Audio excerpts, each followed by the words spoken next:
झारखंड अब बंगाल का क्यों नहीं आ रहा? दोनों बॉर्डर के इलाके में है तो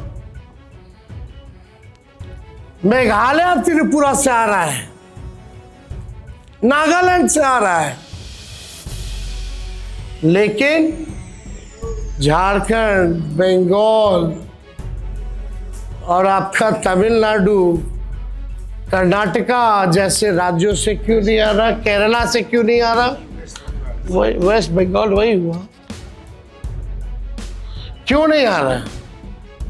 ये तो भाई बड़ा सवाल जो है खड़ा हो गया। पुलिस ऑब्जर्वर में तो मतलब आप कहीं तो जो असंतुलन है, ये जो भी 243 विधानसभा में 68% पुलिस ऑब्जर्वर बीजेपी शासित राज्यों से। बिहार में चुनाव प्रचार थम गया है।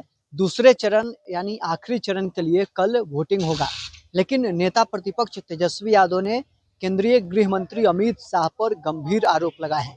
उन्होंने कहा है कि अमित शाह सारे कामकाज छोड़कर बिहार में डेरा डाले हुए हैं, चुनाव मैनेज करना चाहते हैं, अधिकारियों को अमित शाह मैनेज कर रहे हैं। उन्होंने आरोप लगाया है कि उत्तर प्रदेश और अन्य भाजपा शासित राज्यों से पुलिस बुलाकर बिहार में तैनात की जा रही है, लेकिन बगल के राज्य झारखंड और बंगाल से कोई पुलिस नहीं बुलाया जा रहा है। यानी भाजपा शासित राज्यों से पुलिस बुलाकर अमित शाह मैनेज करवा रहे हैं, प्रशासन के जरिए चुनाव जीतना चाहते हैं। क्या कुछ तेजस्वी यादव का कहना है? पूरी आंकड़ा के साथ तेजस्वी यादव ने आज गृह मंत्री अमित शाह पर हमला बोला है।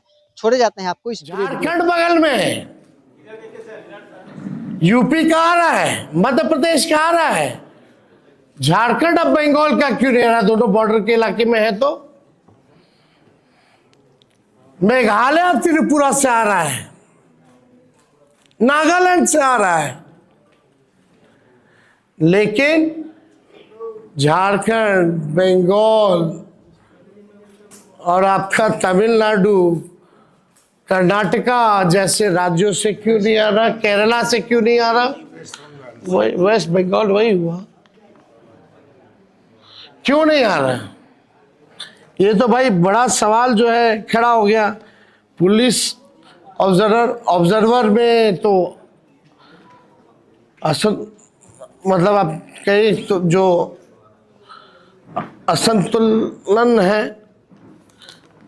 ये जो भी 243 विधानसभा में 68% पुलिस ऑब्जर्वर बीजेपी शासित राज्यों से।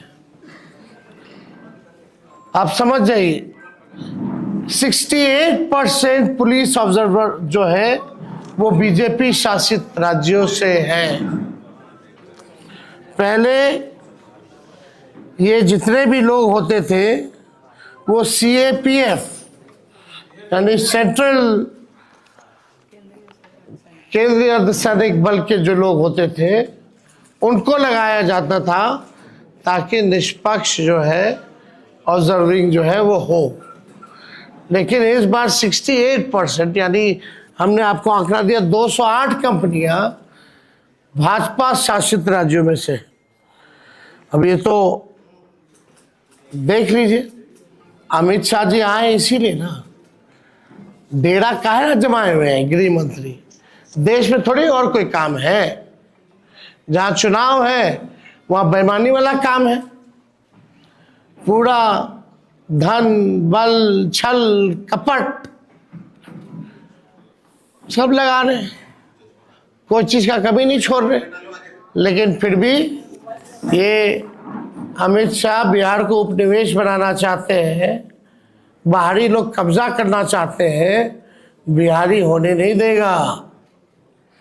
इस बार करारा जवाब मिलेगा, जनता से मिल रहा है। ये लोग बौखलाहट में इस तरह का काम कर रहे हैं क्योंकि इनको पता है कि लोग जो है जाने वाले हैं। अब सवाल देखिए, मोदी शाह जी ने बिहार को जितना बदनाम किया, जो बात बिहार के बारे में बोल रहे हैं, क्या वो गुजरात के बारे में ऐसा बोल सकते हैं? गुजरात में क्या क्या बातें करेंगे? वो फैक्ट्री की बात करेंगे, उद्योग की बात करेंगे, और यहाँ अगर उनकी पूरी भाषा, पूरा वाक्य देखिएगा या शब्दों का चयन देखिएगा तो नेगेटिव, नकारात्मक। मतलब हम लोग भी चाह रहे थे कि भाई प्रधानमंत्री जी आ रहे हैं, इतना इतना सभा किए हैं ऑफिशियली अनऑफिशियली, कम से कम एक रोड मैप, एक विजन तो बता दो प्रधानमंत्री जी कि आप अगला 5 साल बिहार को कैसे आगे बढ़ाइएगा। 11 साल तो बढ़ा नहीं पाए प्रधानमंत्री रहते हुए, 20 साल में बिहार आगे बढ़ा नहीं। अब जो है जुमलेबाजी और तरह तरह के गाने फाने जो है गा रहे, कोई मतलब नहीं है। प्रधानमंत्री आजकल लगता है कि भाई पता नहीं कौन सा वेब सीरीज देख रहे हैं भाई। इतना फुर्सत का समय प्रधानमंत्री के पास, कौन सा वेब सीरीज प्रधानमंत्री देख रहे हैं समझ में नहीं आ रहा।